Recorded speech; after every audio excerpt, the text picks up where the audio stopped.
ఓం నమో వెంకటేశాయ. సుగ్రీవమిత్రం పరమం పవిత్రం సీతాకలత్రం నవమేఘగాత్రం కారుణ్యశతపత్రనేత్రం శ్రీరామచంద్రం సతతం నమామి. తనను ఆశ్రయించిన వారిని పవిత్రీకరించేవాడు, నీలమేఘము వలె దివ్య కాంతిమంతుడు, కరుణాసాగరుడు, విశాల నయనములు కలిగినవాడు, సుగ్రీవుని మిత్రుడు, సీతాపతి శ్రీరాముడిని తదభిన్న ఆదివరాహాత్మక ఆ వెంకటేశ్వర స్వామి వారికి నమస్కరించుకుంటూ, ఆ స్వామి అనుగ్రహంతో ప్రతిరోజు నిర్వహించుకునే అయోధ్యాకాండ ప్రవచన మాలికలో భాగంగా మనం ఇవాళ రామచంద్రుడితడు రఘువీరుడు అనే ఒక గానామృత ప్రసంగా ప్రారంభించుకుందాం. ఈ గానాన్ని ఆలపించడానికి అన్నమాచార్య ప్రాజెక్టు కళాకారులు డాక్టర్ ఏ విజయలక్ష్మి గారి బృందంతో సహా సిద్ధంగా ఉన్నారు. ఆ గానామృతాన్ని ఆస్వాదిస్తూ తర్వాత మనం ప్రవచన కార్యక్రమాన్ని ప్రారంభించుకుందాం. ఓం నమో వెంకటేశాయ.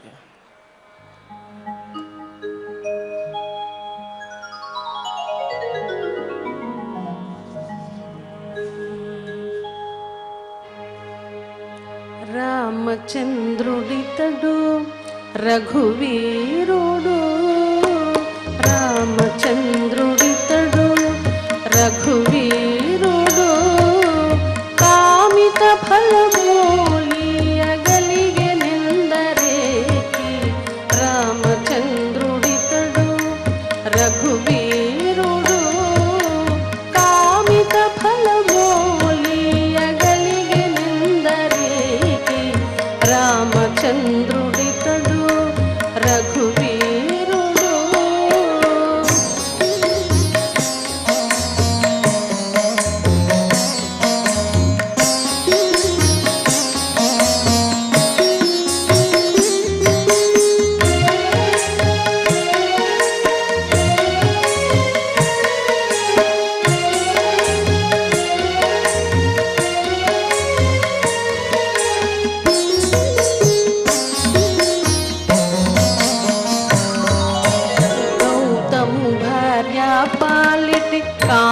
కామధేనువితడు ఘాతల కౌశికుపాలి కల్పవృక్షము. గౌతము భార్యాపాలిటి కామధేనువితడు ఘాతల కౌశికుపాలి కల్పవృక్షము. సీతాదేవి పాలిటి చింతామణితడు, సీతాదేవి పాలిటి చింతామణితడు, ఈతడు దాసుల పాలిటి ఇహ పరదైవము. సీతాదేవి పాలిటి చింతామణితడు, ఈతడు దాసుల పాలిటి ఇహ పరదైవము. రామచంద్రుడితడు రఘువీరుడు, కామిత ఫలమూలియగలిగెనెందరేకి.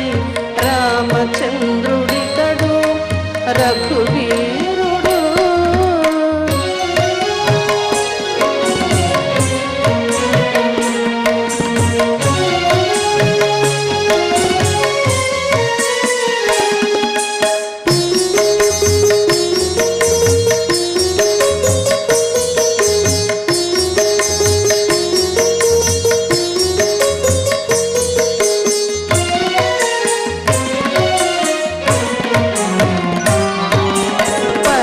సుగ్రీవుపాలి పరమ బంధువితడు, సరి హనుమంతు పాలి సామ్రాజ్యము. పరగ సుగ్రీవుపాలి పరమ బంధువితడు, సరి హనుమంతు పాలి సామ్రాజ్యము. నిరతి విభీషణుని పాలి నిధానము ఈతడు, నిరతి విభీషణుని పాలి నిధానము ఈతడు. గరిమ జనకు పాలి ఘన పారిజాతము. నిరతి విభీషణుని పాలి నిధానము ఈతడు, గరిమ జనకు పాలి ఘన పారిజాతము.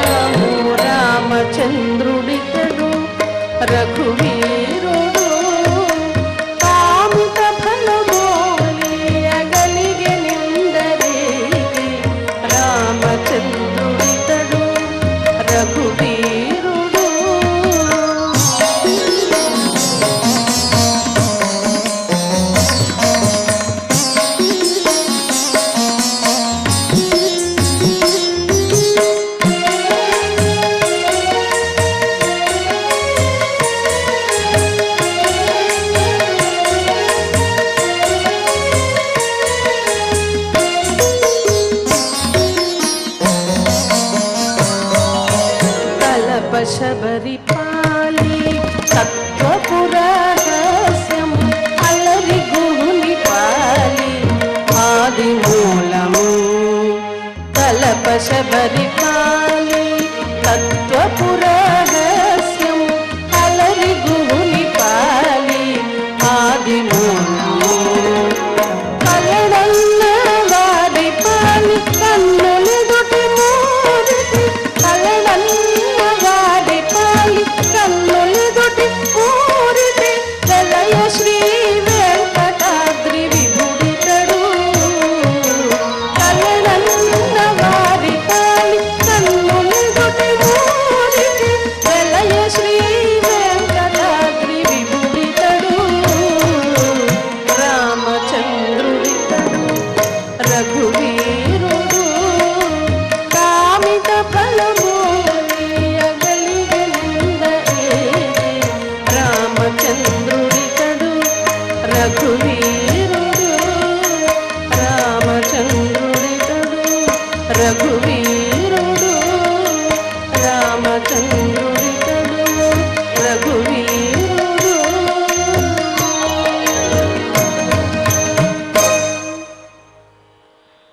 ఆథర్వణ రహస్యంలో ఒక మాటను చెబుతారు.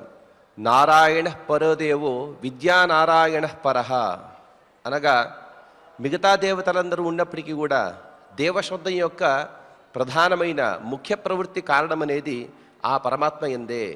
ఎందుకంటే ఈ పరమాత్మని ఆశ్రయిస్తే చాలు శాశ్వతమైనటువంటి మోక్షాన్ని ప్రసాదిస్తాడు కాబట్టి ఆ పరమాత్మని ఆశ్రయించాలి. ఈ గానంలో కూడా అటువంటి విషయాలనే చెప్పారు. వాలి కానీ లేకపోతే సుగ్రీవుడు కానీ శబరి కానీ వీరందరూ కూడా ఆ రామచంద్రుడిని ఆశ్రయించి అనగా ఆ నారాయణుడిచే అభిన్నుడైనటువంటి ఈ రాముడిని ఆశ్రయించి వారందరూ కూడా మోక్షాన్ని పొందారు కాబట్టి ఆ రాముడే మనకు శరణము అనే గొప్ప విషయాలని ఈ గానం ద్వారా మనం ఆవిష్కరించుకుందాం. ఇక మనం శ్రీ గురు ధ్యానాదులను కలిసి పలుకుతూ ఈ కార్యక్రమాన్ని ప్రారంభించుకుందాం. శ్రీ గురు ధ్యానం గురుర్బ్రహ్మా గురుర్విష్ణుః గురుర్దేవో మహేశ్వరః గురుః సాక్షాత్ పరం బ్రహ్మ తస్మై శ్రీ గురవే నమః. శ్రీనివాస ధ్యానం శ్రీ వెంకటాద్రి నిలయః కమలాకాముకః పుమాన్ అభంగుర విభూతిర్నః తరంగయతు మంగళం. అథ సంకల్పః శ్రీమదాదివరాహ క్షేత్రే విరాజమానస్య శ్రీ పద్మావతీ జానేః అఖిలాండకోటి బ్రహ్మాండ నాయకస్య శ్రీరామచంద్ర రూపాంతరస్య భగవతః శ్రీ వెంకటేశ్వర స్వామినః సన్నిధౌ హనుమత్ సీతా లక్ష్మణ భరత శత్రుఘ్న పరివార సమేత శ్రీరామచంద్ర పరబ్రహ్మణః పరిపూర్ణానుగ్రహేణ అస్మిన్ భువనే సమస్తాధివ్యాధీనాం నివారణార్థం భారతవర్షే విద్యా విత్త వాణిజ్య కృషి వైద్య వైజ్ఞానిక దేశరక్షణాదిరంగేషు విద్యమానానాం ఆస్తిక మహాజనానాం సర్వేషాం సకుటుంబానాం ఆయురారోగ్యైశ్వర్య సద్బుద్ధి ఇత్యాది సర్వశుభఫల ప్రాప్త్యర్థం ధర్మాచరణ ద్వారా శ్రీరామరాజ్యస్య పునర్వ్యవస్థాపనార్థం ఉద్యోగార్థినాం సముచితోద్యోగ ప్రాప్త్యర్థం దంపతీనాం అనుకూల దాంపత్య సిద్ధ్యర్థం సంతానస్య పితృవాక్య పరిపాలనానుకూల బుద్ధి ప్రచోదనార్థం సకల కార్య సిద్ధ్యర్థం गोसंरक्षणार्थं च श्रीमद्वाल्मीकिरामायणे अयोध्याकाण्डे यथाशक्ति श्लोकव्याख्यानपुरस्सरम् 31 श्लोकपारायणम् तथा श्रीधन्वन्तरिमन्त्रपारायणं च अन्योन्यसाहाय्येन आचार्यमुखेन करिष्यामहे। श्रीवाल्मीकिप्रार्थना। कूजन्तं राम रामेति मधुरं मधुराक्षरम् आरुह्य कविताशाखाम् वन्दे वाल्मीकिकोकिलम्। श्री आञ्जनेय प्रार्थना। मनोजवं मारुततुल्यवेगं जितेन्द्रियं बुद्धिमतां वरिष्ठं वातात्मजं वानरयूथमुख्यं श्रीरामदूतं शिरसा नमामि। श्रीरामायण प्रार्थना। वाल्मीकिगिरिसम्भूता रामसागरगामिनी पुनादिभुवनं पुण्या रामायण महानदी। श्रीराम प्रार्थना। अयोध्याकेतु गुरुवन्थे त्यक्त्वा राज्यं गिरौ वसन् पादुके भरतायादात् स राम शरणं मम। श्रीरामचन्द्र परब्रह्मणे नमः। अथ श्रीमद् रामायणे आदिकाव्ये अयोध्याकाण्डे 31 सर्गः। శ్రీమన్నారాయణ చరణౌ శరణం ప్రపద్యే. శ్రీమతే నారాయణాయ నమః. శ్రీరామాయ నమః. అభివర్షతి కామైర్యః పర్జన్యః పృథివీమివ సకామపాశపర్యస్తః మహాతేజా మహీపతిః.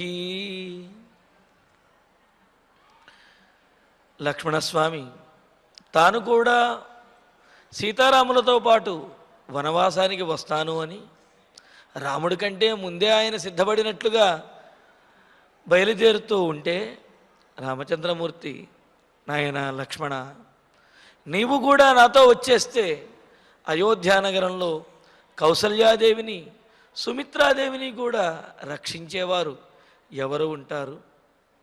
మరి తండ్రి గారు ఉన్నారు కదా దశరథ మహారాజు వారు, ఆయన రక్షిస్తాడు అనుకుంటున్నావేమో. ఆయన పరిస్థితే కైకేయీదేవికి అధీనమైనటువంటి వాడై ఆమెకు ఇచ్చినటువంటి వరములను నెరవేర్చడం కోసం ధర్మపాశబద్ధుడైనటువంటి ఆయన స్వాధీనంలో ఆయనే లేడు. దశరథ మహారాజే తన స్వాధీనంలో తాను లేడు, కైకేయికి స్వాధీనమయ్యాడు. అలాగా ఇచ్చినటువంటి వరములకు కట్టుబడి ధర్మపాశబద్ధుడైనటువంటి దశరథ మహారాజు ఆయనే ఎదురు చెప్పలేని పరిస్థితిలో ఉన్నప్పుడు కౌసల్యను సుమిత్రను ఏమి కాపాడగలుగుతాడు అని రాముడు లక్ష్మణుడితో అంటున్నాడు. కావున నీవే అయోధ్యానగరంలో ఉండి మన తల్లులను కాపాడుతూ వారి యొక్క ఆలనా పాలన చూడవలసినటువంటి, రక్షణ చూడవలసినటువంటి బాధ్యత నీదే అని అన్నారు. ఇక్కడ ఈ శ్లోకంలో అభివర్షతి కామైర్యః పర్జన్యః పృథివీమివ అని చెప్పి అన్నారు. వర్షము అంటే మేఘుడు ఏ విధంగా అయితే ఈ భూమి మీద అంతటా కూడా వర్షాన్ని కురిపిస్తాడో అదేవిధంగా దశరథ మహారాజు కూడా తనను ఆశ్రయించినటువంటి వారందరికీ కూడా వరములను ఇవ్వటంలో సిద్ధాస్తుడు. అంటే వరములను ఇవ్వటంలో వెనుకాడకుండా వరములను ఇస్తాడు అని. అలా వరములను ఇచ్చే కైకేయికి వశమైపోయాడు. మరి ఇక్కడ మేఘుడితో పోల్చడంలో ఉద్దేశం ఏమిటి అంటే, మేఘుడు ఏ విధంగా అయితే పంట పొలాలలోనూ గ్రామాలలోనూ అడవులలోనూ వర్షిస్తాడో అదేవిధంగా ఎడారిలోనూ సముద్రంలో కూడా మేఘుడు వర్షిస్తాడు. అంటే మేఘుడికి ఇవి యోగ్యమైనటువంటి స్థానములు గనక ఇక్కడ వర్షించాలి, ఇవి అనవసరమైనటువంటి స్థానములు గనక ఇక్కడ వర్షించవలసిన అవసరము లేదు అనే భేదం లేదు. ఎక్కడ వర్షించే అవకాశం ఉంటే అక్కడ వర్షించేస్తూనే ఉంటాడు. ఆ వర్షించే విషయంలో భేదం అనేది లేదు.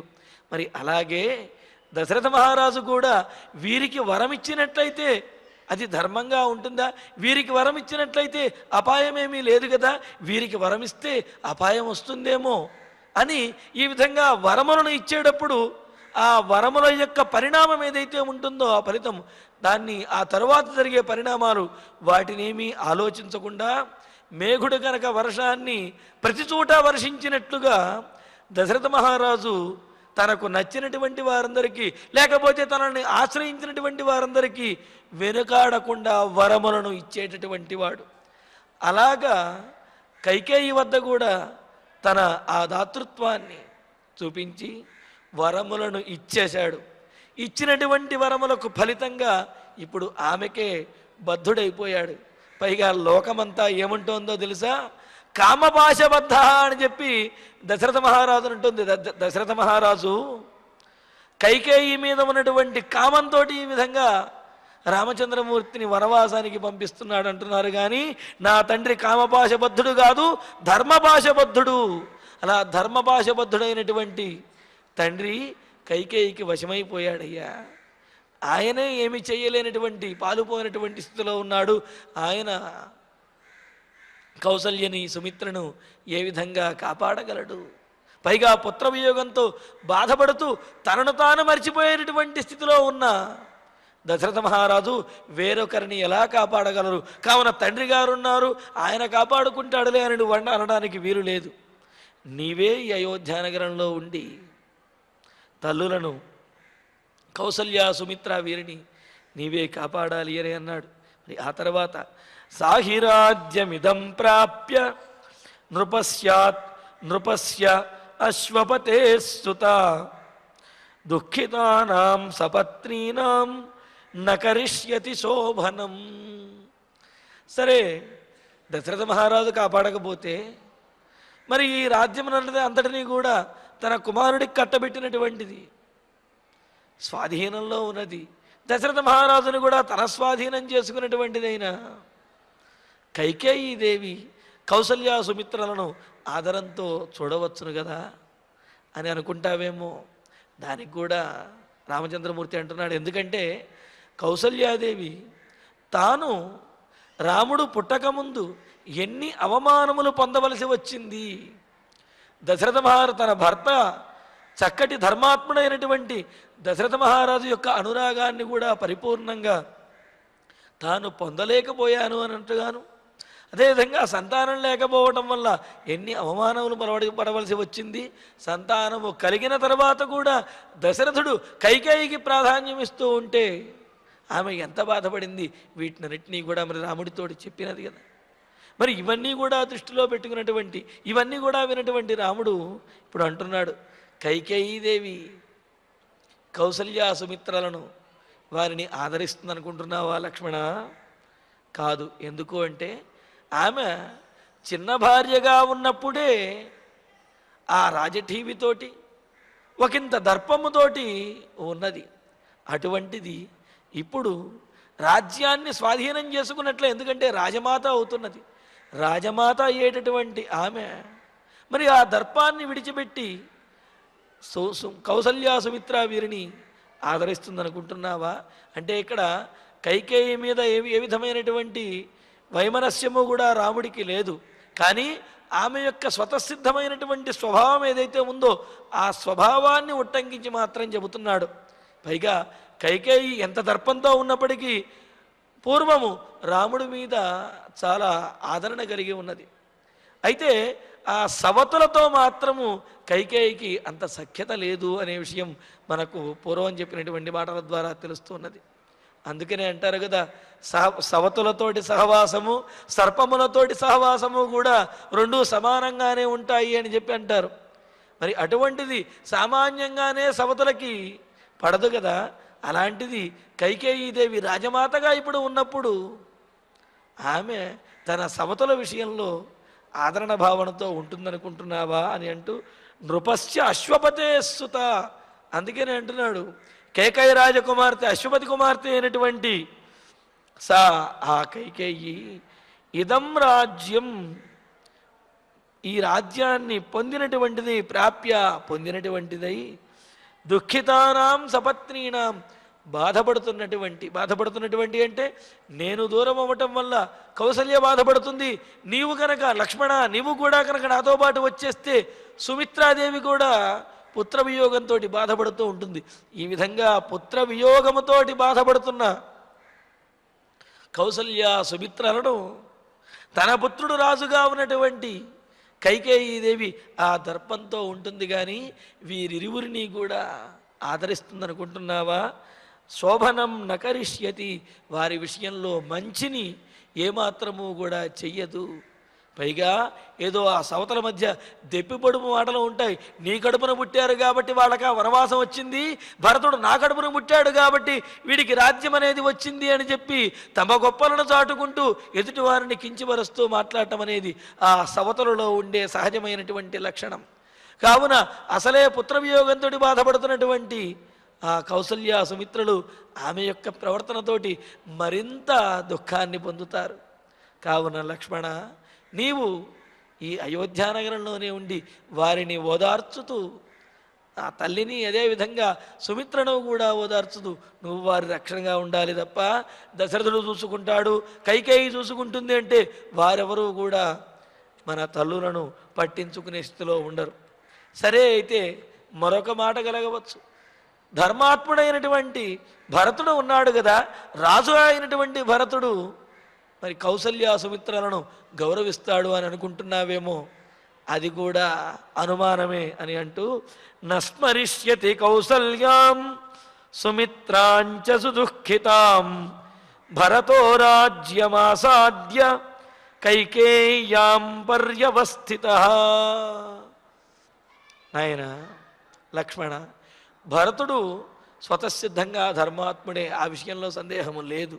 కానీ భరత రాజ్యమాసాద్య, ఆ భరతుడు రాజ్యాన్ని పొంది రాజైనటువంటి వాడై, పైగా తనకు ఆ రాజ్యం ఎలా వచ్చింది? కైకేయీదేవి తాను యుద్ధంలో దశరథ మహారాజుకి, దేవాసుర సంగ్రామంలో తాను దశరథ మహారాజుకు చేసినటువంటి సహాయంగా దశరథుడి నుండి పొందినటువంటి 2 వరములకు ఫలంగా ఈ రాజ్యాన్ని భరతుడికి కట్టబెట్టింది. కావున తాను ఎవరి వలనైతే రాజ్యాన్ని పొందాడో వారికి కృతజ్ఞతగా ఉండాలి, వారికి విధేయుడుగా ఉండాలి అని అనుకుంటాడు. కావున భరతుడు ఈ రాజ్యాన్ని పొందినటువంటి వాడై కైకేయ్యాం పర్యవస్థితః, కైకేయి అందే ఆమె సేవాభావనతో ఉన్నటువంటి వాడై, ఆమెని ఎందే నిలిచినటువంటి వాడై, అంటే ఆమె పక్షానే పర్యవస్థిత అన్నారు. పర్యవస్థ అంటే కనుక ఒకరి ఎందే ధర్మం ఉన్నది అని, లేకపోతే ఒకరి పక్షాన నిలబడటం ఏదైతే ఉందో ధర్మం ఉన్నది అని కాదు, వారు నాకు మేలు చేశారు కావున వారి పక్షానే ఉండాలి అనే భావన అన్నమాట. మరి ఆ విధంగా కైకేయ్యాం పర్యవస్థిత, కైకేయీదేవి ఎందే ఆమె పక్షము ఎందే ఉన్నటువంటి వాడై కౌసల్యాం సుమిత్రాం నస్మరిష్యతి, కౌసల్యను కానీ సుమిత్రను కానీ ఆయన పట్టించుకోడయ్యా.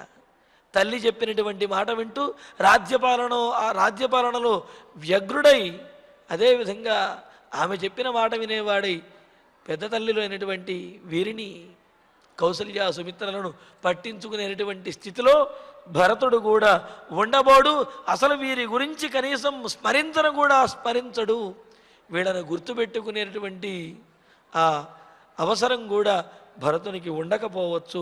కావున భరతుడు కూడా మన తల్లులను ఆదరిస్తాడు అనే ఆ పరిస్థితి ఉంటుంది అనే నమ్మకము నాకు లేదు. కావున నీవే లక్ష్మణ అయోధ్యానగరంలో ఉండి మన తల్లులను చక్కగా ఆదరిస్తూ చూసుకోవలసిన బాధ్యత నీదే అని అంటూ తామార్యాం స్వయమేవేహ రాజానుగ్రహణేన వా సౌమిత్రే భర కౌసల్యాం ఉక్తమర్థమిమం చరా. వెంటనే లక్ష్మణస్వామి అంటాడు, దశరథ మహారాజు ఆదరించలేడు, కైకేయి ఆదరించదు, భరతుడికి అసలు వీళ్ళని ఆదరించాలి అనే గుర్తే ఉండదు అని అంటున్నావు కదన్నయ్య. నేను మాత్రము అంటే భరతునికి అధీనమై ఉండవలసినటువంటి నేను ఈ రాజ్యంలో కనుక ఉన్నట్లయితే నేను భరతునికి అధీనంలో ఉండాలి. ఇలాగ భరతునికి అధీనమైనటువంటి నేను మాత్రం ఈ రాజ్యంలో ఉండి కౌసల్య సుమిత్రలను రక్షించగలనంటావా? నేనే వేరే వారి అధీనంలో ఉండేటటువంటి వాడిని నేనెలా రక్షించగలను అని అంటావేమో. నువ్వు అలా అనడానికి వీల్లేదు. ఎందుకు అంటే సౌమిత్రే, సుమిత్రానందనుడైనటువంటి ఓ లక్ష్మణ, ఇహ రాజానుగ్రహేణవా, ఈ అయోధ్యలోనే నీవు ఉండి రాజానుగ్రహేణవా భరతునికి గుర్తు చేస్తూ, లేకపోతే భరతుని యొక్క అనుగ్రహంతో, భరతుని యొక్క అనుమతితోటి, చూడండి ఇక్కడ భరతునికి ఎదురు తిరుగు అని చెప్పి రాముడు ఏమాత్రము కూడా చెప్పటం లేదు. ఏమంటున్నాడు? భరతుని యొక్క అనుగ్రహంతో ఆయనకు నువ్వు విధేయుడిగా ఉంటూనే, రాజుకు విధేయుడిగా ఉంటూనే మన తల్లులను కూడా నీవు కాపాడాలి అంటున్నాడు. రాముడు ఎంతటి మాట చెబుతాడంటే లక్ష్మణుడితోటి, భరతో వా భవేద్రాజ వయం వా నను తత్సమం యదితేస్తి ధనుష్లాగా సరాజా పరిపాల్యతాం అని అంటాడు రాముడు. లక్ష్మణుడు అంటాడు ఏమని? అన్నయ్య, నీకు ధనుస్సు ధరించడం గనక ఇబ్బంది అనిపించినట్లయితే, ధనుస్సు ధరించడం నీకు కష్టం అనిపించినట్లయితే, ఇష్టం లేకపోతే నన్ను ఆజ్ఞాపించు, నేనే ధనుస్సు ధరించి నీ పట్టాభిషేకం ఆగిపోవడానికి కారణమైనటువంటి వారందరినీ కూడా దండిస్తాను అని అంటాడు. అప్పుడు రాముడు చెప్పినటువంటి మాట, నాయన, భరతుడు రాజైనా నేను రాజైనప్పటికీ కూడా అందులో భేదమేమీ లేదు. నేను రాజైనా నువ్వు విధేయుడిగానే ఉంటావు, భరతుడు రాజైనా నువ్వు విధేయుడిగానే ఉండాలి. సరే, నీవు ఇందాకటి నుంచి ధనుస్సు ధరిస్తాను అంటున్నావు కదా, ధరించి ఆ భరతుడికి రక్షకుడిగా ఉండు అని చెప్పి రాముడు లక్ష్మణుడితో అంటాడు. లక్ష్మణుడు ఊగిపోతూ ఉండే సందర్భంలో, కోపంతో ఉన్న సందర్భంలో రాముడు చెప్పినటువంటి మాట ఇది. అంటే భరతుడికి నువ్వు విధేయుడిగా ఉండాలి, ఎందుకంటే భరతుడు రాజు కావునా అని రామచంద్రమూర్తి ఆ సేవాధర్మాన్ని కూడా బోధించాడనమాట. మరి ఇక్కడ కూడా ఏమంటున్నాడు? నువ్వు భరతుని యొక్క అనుగ్రహంతో ఈ రాజ్యంలో ఉండి, నువ్వు భరతుని యొక్క అనుగ్రహంతో, అనుమతితోటే తల్లులను, కౌసల్య సుమిత్రలను చక్కగా రక్షించవచ్చును. సరే, భరతుడు గనక రాజ్యంలో లేక ఎటైనా వెళ్ళాడనుకో, మరి ఏం చేయాలి? స్వయమేవవా, నువ్వేమైనా సామాన్యుడివా? ఆ శస్త్రాస్త్ర విద్యలలో, ధనుర్విద్యలో నువ్వు పారంగతుడైనటువంటి వాడివి, ధర్మం తెలిసినటువంటి వాడివి, ఎవరినైనా సంరక్షించగలిగిన సామర్థ్యం కలిగిన వాడివి. ఇంతకుముందే అన్నావు కదా, నేను ధనస్సు ధరించాను అంటే నువ్వు అలా నుంచుని ఉండి నిన్ను సింహాసనం మీద కూర్చోబెట్టేస్తాను నా ధనుర్విద్య నైపుణ్యంతో అని చెప్పి ఇంతకు ముందు అన్నావు కదయ్యా. ఆ ధనుర్విద్య నైపుణ్యం నీకు ఉన్నది, శక్తి సామర్థ్యాలు ఉన్నాయి. కావున నీవు భరతుడు ఉన్నప్పుడు భరతుని యొక్క అనుగ్రహంతో, భరతుడు ఎక్కడికైనా వెళితే నీవు స్వయంగానైనా సరే, భరతుని పరోక్షంలో స్వయంగానైనా నీవు నీ తల్లులను, మన తల్లులను కాపాడగలవు. ఆర్యాం తాం కౌసల్యాం భరా. ఆర్య అయినటువంటి, ఏమిటి ఆర్యుల యొక్క లక్షణము అని అంటే, చేయవలసినటువంటి పని చేసేటటువంటి వారు, చేయకూడనటువంటి పనిని విడిచిపెట్టేటటువంటి వారు, ఎప్పుడూ కూడా తమ తమ ధర్మములను ఆచరించేవారు ఎవరైతే ఉన్నారో వారిని ఆర్యులు అన్నారు. అంటే కర్తవ్య పరాయణులు అని అర్థము అని మనకు నిఘంటువులలో చాలా స్పష్టంగా తెలియజేస్తున్నారు. అందుకనే కదా అధికారులని, ఉన్నతాధికారులని సంబోధించేటప్పుడు మనం చక్కగా తెలుగులో ఆ పత్రం రాసేటప్పుడు ఆర్య అని సంబోధిస్తాం. అంటే ఏమిటి? కర్తవ్య పరాయణ అని అర్థం అన్నమాట. మరి అలాగే ఇక్కడ కూడా స్వయమేవవా ఆర్యాం తాం, కర్తవ్య పరాయణురాలైనటువంటి, తమ తమ ధర్మములను ఆచరించేవారైన కౌసల్య సుమిత్ర ఎవరైతే ఉన్నారో వారిని, తల్లులను నీవే సంరక్షించాలి. ఆర్యాం తాం భరా, నా తల్లి అయినటువంటి కౌసల్యాదేవిని నీవే భరించాలి, నీవే రక్షించాలి. కావున నీవు ఈ రాజ్యంలోనే ఉండి భరతుని యొక్క రాజు యొక్క అనుగ్రహంతో, లేకపోతే రాజు యొక్క పరోక్షంలో నీ యొక్క సామర్థ్యంతోనైనా సరే కౌసల్యాదేవిని నీవే రక్షించాలి నాయనా అని చెప్పి అంటున్నాడు. ఎందుకు అంటే తల్లిని ప్రత్యక్షంలోనైనా పరోక్షంలోనైనా సరే ఆమెను సంరక్షించుకోవటం కుమారుడి యొక్క బాధ్యత. అంతేగాని రామచంద్రమూర్తి తాను ఈ రాజ్యాన్ని విడిచి వెళ్ళిపోతున్నాడు కావున తల్లి ఆమె బ్రతుకు ఆమె బతుకుతుందిలే, ఎలాగైనా ఉండగలుగుతుందని విడిచిపెట్టలేకపోతున్నాడు. తన తల్లిని కాపాడుకోవటం కోసం అయితే అక్కడ అంత అపాయకరమైనటువంటి పరిస్థితులు ఏమీ లేకపోయినప్పటికీ కూడా లక్ష్మణుడు వనవాసానికి వస్తానంటే అతను రావటాన్ని ఆపటం కోసమని చెప్పి ఈ విధంగా రెండు కారణములను దృష్టిలో పెట్టుకుని రామచంద్రమూర్తి మాట్లాడుతున్నాడు. లక్ష్మణుడు కనుక అయోధ్యానగరంలో ఉంటే తన తల్లి కౌసల్యాదేవికి ఏ లోటు లేకుండా ఆమెను జీవించగలుగుతుంది అనేది ఒక ఆలోచన. తనకు వచ్చినటువంటి ఈ వనవాస దీక్ష అనేది తన తమ్ముడైనటువంటి ఆ లక్ష్మణునికి కూడా ఎందుకు ఆపాదించాలి, తనకు వచ్చిన కష్టం తన తమ్ముడికి కూడా ఎందుకు కలిగించాలి, కావున తన తమ్ముడికి ఆ కష్టం కలగకూడదు అని అతన్ని ఆపటం అనేది రెండవ ఆలోచన. ఈ రెండింటిని దృష్టిలో పెట్టుకునే రామచంద్రమూర్తి ఈ విధంగా మాట్లాడుతున్నాడు.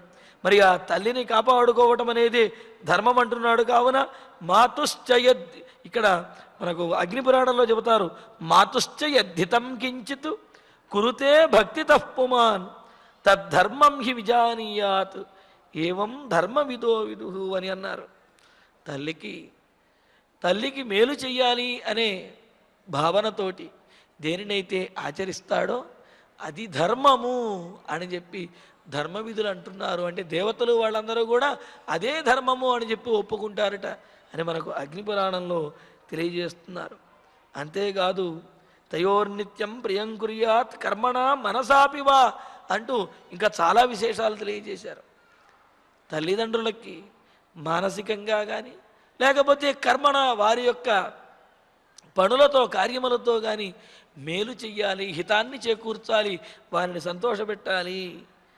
వారి యొక్క అనుజ్ఞతోటే ఏ ధర్మాన్నైనా ఆచరించాలి, వేరే ధర్మం అనేది ఇంకొకటేమీ కూడా లేదు అని చెప్పి అంటున్నారు. ఇలాగ మనకు అగ్నిపురాణంలోనూ కూర్మపురాణంలోనూ అదేవిధంగా గరుడ పురాణంలో అనేకమైన ప్రమాణములు అంటే ఏమిటి, తల్లిదండ్రులకు మేలు చెయ్యాలి, తాము ప్రత్యక్షంగా ఉన్నా తాము లేకపోయినప్పటికీ వారి యొక్క ఆలనాపాలన చూడవలసినటువంటి బాధ్యత కుమారులది, సంతానముది. అది కొడుకులైనా కానివ్వండి కూతుళ్ళైనా కానివ్వండి సంతానముదే అని చెప్పి మనకు చాలా స్పష్టంగా ధర్మశాస్త్రాలు తెలియజేస్తున్నాయి. అందుకనే రామచంద్రమూర్తి తన వనవాసానికి వెళ్ళిపోయినప్పటికీ తన తల్లి అయోధ్యానగరంలో సుఖముగా ఉండాలి అని, మరి వారిని చూసుకుంటూ తన తమ్ముడైనటువంటి లక్ష్మణస్వామి కూడా అయోధ్యానగరంలో ఉండాలి అని చెప్పి అంటున్నాడు. అందుకనే ఈ విధంగా చెప్పాడు. ఏవం మమ చ భక్తి అని చెప్పేటప్పటికీ ఆ తర్వాత ఇంకా అంటున్నాడు, ఏవం మమ చతే భక్తి భవిష్యతి సుదర్శిత ధర్మజ్ఞ గురు పూజాయాం ధర్మశ్చాప్యతులో మహాన్. మరి ఇలా రామచంద్రమూర్తి చెప్పంగానే లక్ష్మణస్వామి అంటాడు, అన్నయ్య నేను మీతో పాటు ఉండి మీ సేవ చేసి తరించాలి అని మీ యందు భక్తి శ్రద్ధలతో ఉంటే మీరేమో కౌసల్యాదేవిని సేవించండి, సుమిత్రను సేవించు, వారిని సేవించు, వీరిని సేవించు అని చెప్పి ఇలాగ నాకు మరో ధర్మాన్ని బోధిస్తున్నారు. మిమ్మల్ని సేవించాలి, మీతో పాటు ఉండాలి అని నేను అనుకుంటుంటే వారిని సేవించమని చెబితే నా యొక్క ఆశ కోరిక ఎలా తీరుతుంది? మిమ్మల్ని సేవించాలి అని భావన ఉన్నప్పుడు మిమ్మల్ని సేవిస్తే ఆ సేవించినటువంటి ఫలం వస్తుంది, కానీ వేరే వారిని సేవిస్తే మిమ్మల్ని సేవించినటువంటి ఫలం నాకెలా వస్తుంది అన్నయ్య అని లక్ష్మణస్వామి అంటే దానికి సమాధానం చెబుతున్నాడు. ధర్మజ్ఞ లక్ష్మణ, నీకు ధర్మం తెలియదా? ధర్మం తెలిసినటువంటి వాడివి కదా, కాబట్టి ధర్మజ్ఞ ధర్మం తెలిసినవాడా, ఏవం మమచతే భక్తి సుదర్శిత, నీవు నన్ను సేవించాలనుకుంటున్నావా? సరే, నన్ను సేవించినటువంటి ఫలం నీకు కావాలి అంతే కదా. కావున ఏవం నేను చెప్పినట్లుగా నీవు అయోధ్యానగరంలో ఉండి కౌసల్యాదేవిని కనుక సేవించినట్లయితే నువ్వు నా యందు భక్తిని చూపించినటువంటి వాడివవుతావు, నన్ను సేవించినటువంటి ఫలాన్ని నీవు పొందగలుగుతావు. కావున నీ భక్తి, నీ శ్రద్ధ, నీ సేవాధర్మము అవి చక్కగా ఆచరించినట్లే అవుతాయి. కావున నువ్వేదైతే కోరుకుంటున్నావో అది జరుగుతుంది అని అంటూ మమచతే భక్తి సుదర్శిత భవిష్యతి. నా యందు నీ భక్తి సుదర్శిత చూపించినట్లే ప్రత్యక్షంగా నాతో పాటు ఉండి నన్ను సేవించి నీ భక్తిని నాకు చూపించకపోయినా నా తల్లిని కౌసల్యాదేవిని కనుక నీవు సేవించినట్లయితే, ఆమెకు రక్షణగా కనుక ఉన్నట్లయితే నన్ను సేవించినట్లే, నా యందు నీవు భక్తిని చూపించినట్లే అవుతుంది.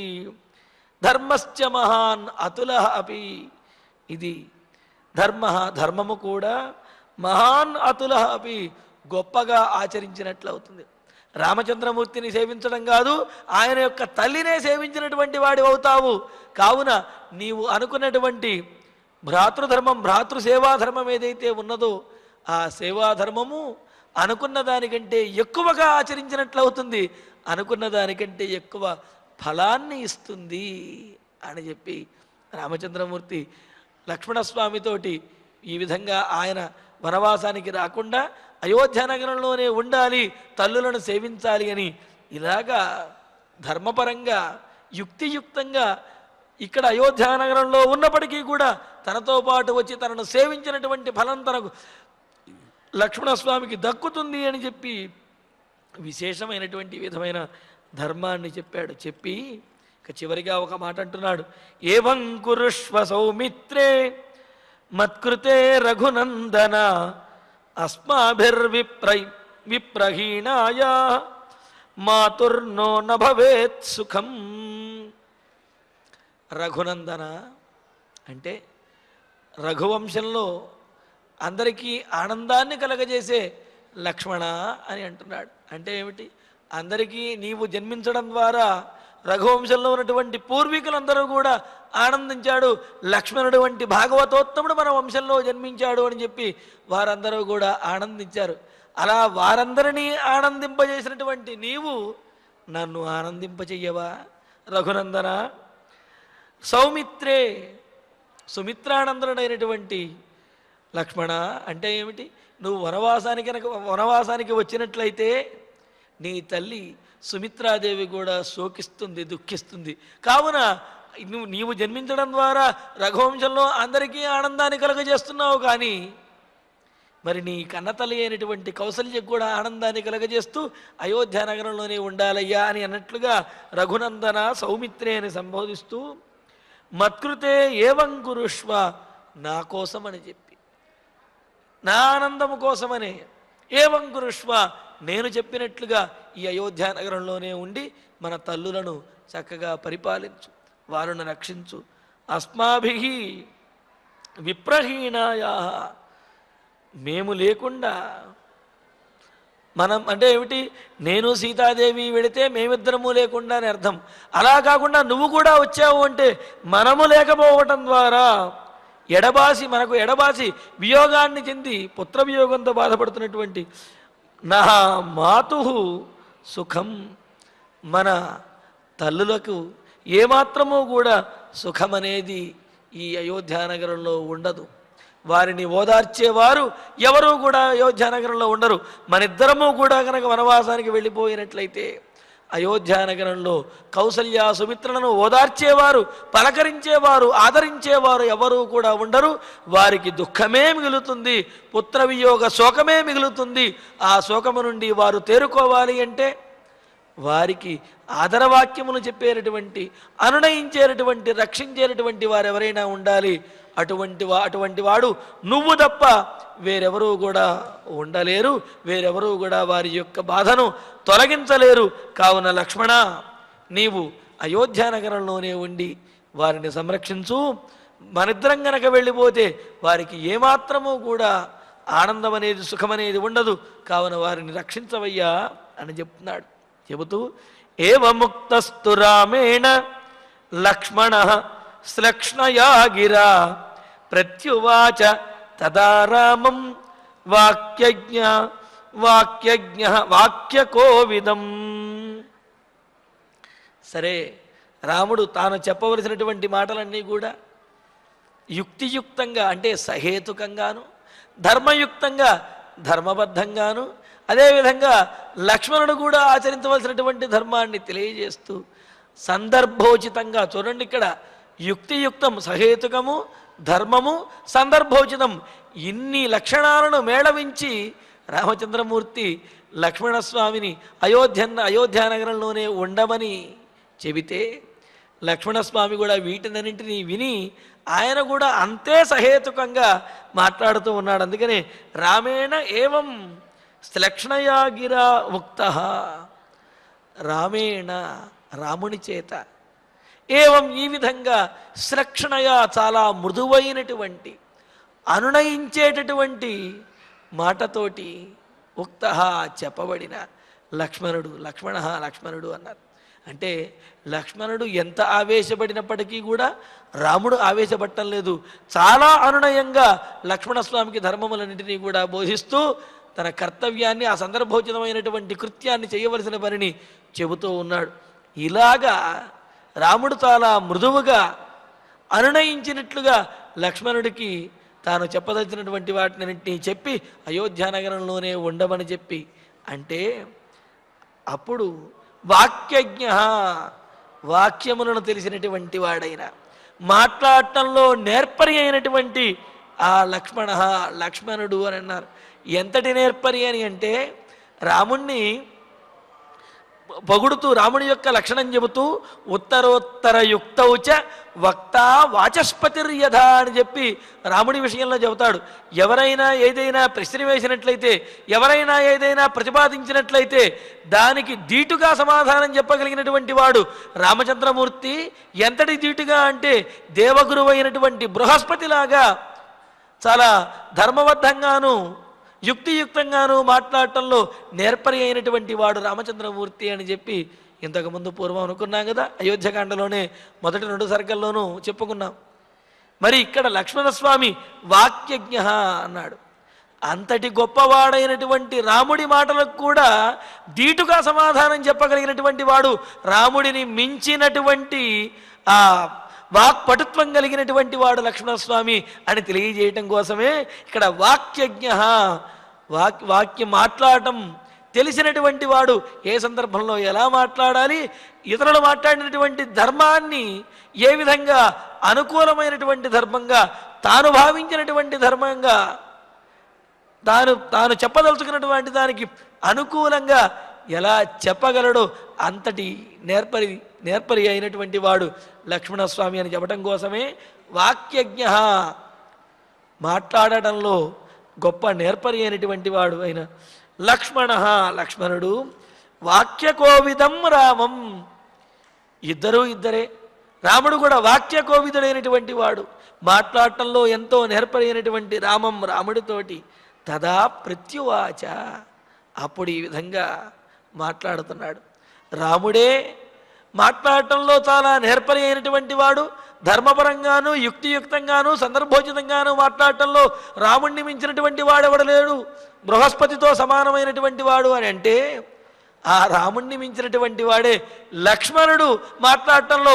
అందుకనే ఆయన ఎన్ని యుక్తులు చెబితే వాటన్నిటికీ కూడా సమాధానం చెబుతూ ధర్మపరమైనటువంటి మాటలతోటి లక్ష్మణస్వామి మాట్లాడటం మొదలు పెడుతూ ఉన్నాడు. ఏమని అంటే తవైవ తేజసా వీర భరత పూజయిష్యతి కౌసల్యాం చ సుమిత్రాం చ ప్రయతో నాత్ర సంశయ. అన్నయ్య, మీరు చెప్పినటువంటి మాటల్లో ధర్మం చాలా గొప్పగా ఉన్నది.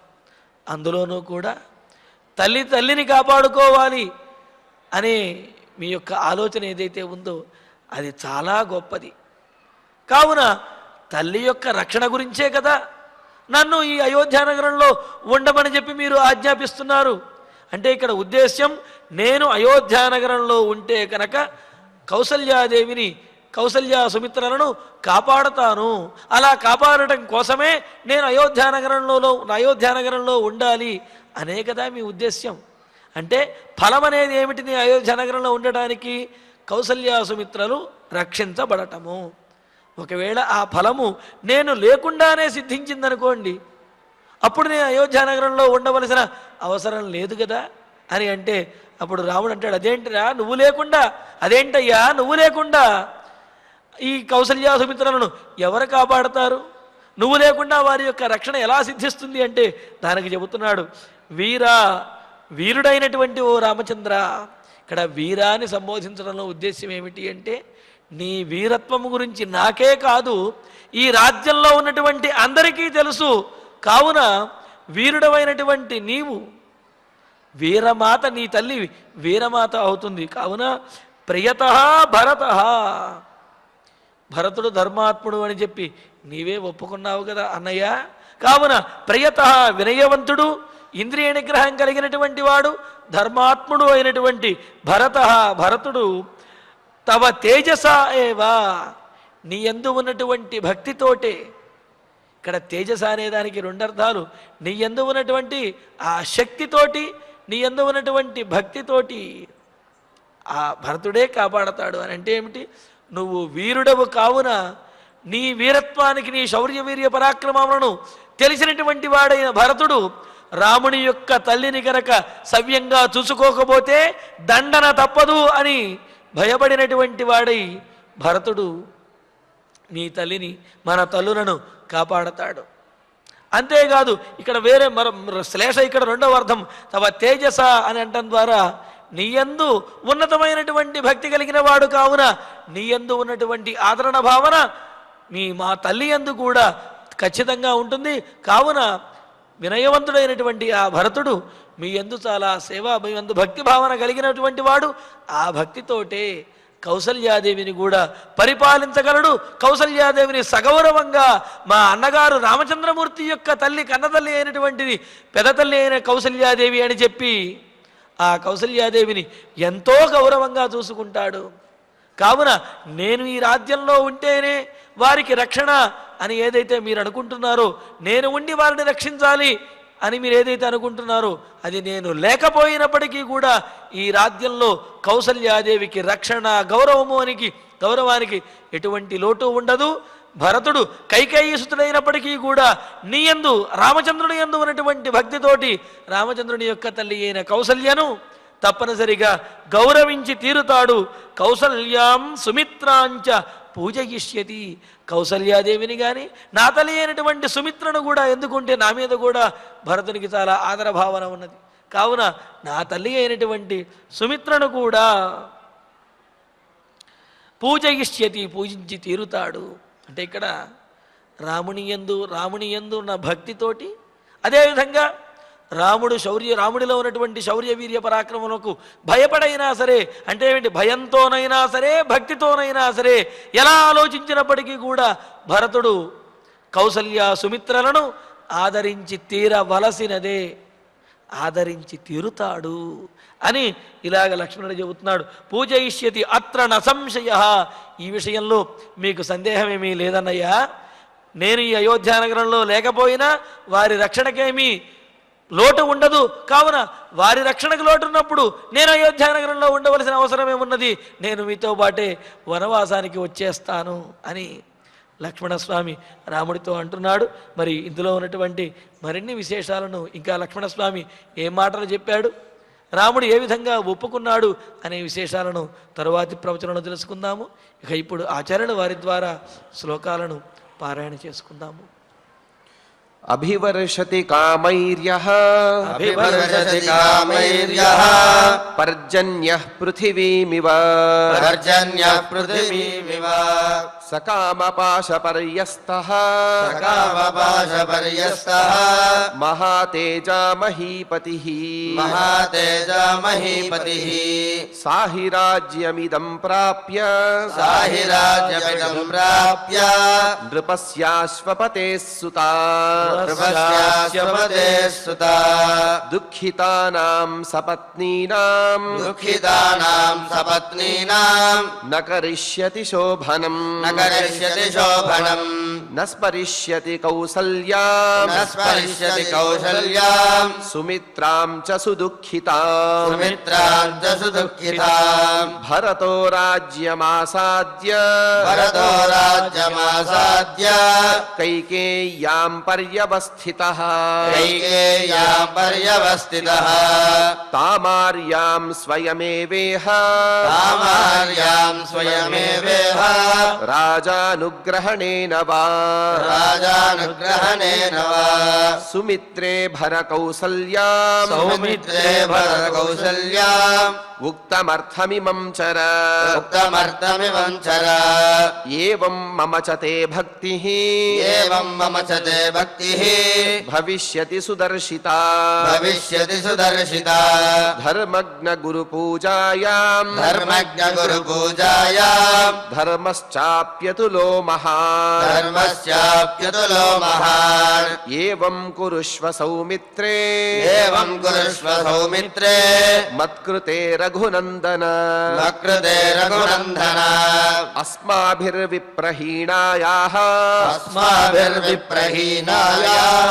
మాతుర్నో న భవేత్ సుఖం మాతుర్నో భవేత్ సుఖం ఏవముక్తస్తు రామేణ ఏవముక్తస్తు రామేణ లక్ష్మణస్లక్ష్ణయా గిరా లక్ష్మణస్లక్ష్ణయా గిరా ప్రత్యువాచ తదా రామం ప్రత్యువాచ తదా రామం వాక్యజ్ఞో వాక్యకోవిదం వాక్యజ్ఞో వాక్యకోవిదం తవైవ తేజసా వీరా తవైవ తేజసా వీరా భరతః పూజయిష్యతి భరతః పూజయిష్యతి కౌసల్యాం చ సుమిత్రాం చ కౌసల్యాం చ సుమిత్రాం చ ప్రయతో నాత్ర సంశయః ప్రయతో నాత్ర సంశయః ఇత్యార్షే ఇత్యార్షే శ్రీమద్ రామాయణే శ్రీమద్ రామాయణే ఆదికావ్యే ఆదికావ్యే అయోధ్యాకాండే అయోధ్యాకాండే ఏకత్రింశ సర్గే ఏకత్రింశ సర్గే అష్టౌ శ్లోకాః అష్టౌ శ్లోకాః. ఇక మనం ఫలశ్రుతుడిని ఆరంభించి మంగళ శ్లోకం వరకు కలిసి పారాయణం చేస్తూ ఈ కార్యక్రమాన్ని పూర్తి చేసుకుందాం. ఫలశ్రుతి ఆయుష్యమారోగ్యకరం యశస్యం సౌభాతృకం బుద్ధికరం సుఖం చ శ్రోతవ్యమేతన్నియమేన సద్భిః ఆఖ్యానమోజస్కరవృద్ధికామైః శ్రీరామచంద్ర పరబ్రహ్మణే నమః. అథ ధన్వంతరి ధ్యానం అచ్యుతానంద గోవింద విష్ణో నారాయణామృత రోగాన్మే నాశయాశేషాన్ ఆశు ధన్వంతరే హరే ఆరోగ్యం దీర్ఘమాయుష్యం బలం తేజోధియం శ్రియం స్వభక్తేభ్యోనుగృహంతం వందే ధన్వంతరిం హరిం ధన్వంతరేరియం శ్లోకం భక్త్యా నిత్యం పఠంతి యే అనారోగ్యం న తేషాం స్యాత్ సుఖం జీవంతి తే చిరం. ఓం నమో భగవతే వాసుదేవాయ ధన్వంతరయే అమృతకలశహస్తాయ వజ్రజలౌకహస్తాయ సర్వామయ వినాశనాయ త్రైలోక్యనాథాయ మహావిష్ణవే స్వాహా. ఓం వాసుదేవాయ విద్మహే సుధాహస్తాయ ధీమహి తన్నో ధన్వంతరి ప్రచోదయాత్. అథ నవగ్రహ ప్రార్థనా ఆరోగ్యం పద్మబంధుర్వితరతు నితరాం సంపదం శీతరశ్మిః భూలాలం భూమిపుత్రః సకల గుణయుతాం వాగ్విభూతిం చ సౌమ్యః సౌభాగ్యం దేవమంత్రీ రిపుభయశమనం భార్గవః శౌర్యమార్గీ దీర్ఘాయుః సైవికేయః విపులతరయశః కేతుః ఆచంద్రతారం అరిష్టాని ప్రణశ్యంతు దురితాని భయాని చ శాంతిరస్తు శుభం మేస్తు గ్రహా కుర్వంతు మంగళం. అథ క్షమా ప్రార్థనా యదక్షరపదభ్రష్టం మాత్రాహీనం చ యద్భవేత్ తత్సర్వం క్షమ్యతాం దేవ నారాయణ నమోऽస్తు. అథ భగవత్ సమర్పణం కాయేన వాచా మనసేంద్రియైర్వా బుద్ధ్యాత్మనా వా ప్రకృతే స్వభావాత్ కరోమి యద్యత్ సకలం పరస్మై నారాయణాయేతి సమర్పయామి. అథ మంగళం श्रियः कान्ताय कल्याणनिधये निधयेत्रिणाम् श्रीवेङ्कटनिवासाय श्रीनिवासाय मङ्गलम्।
ఓ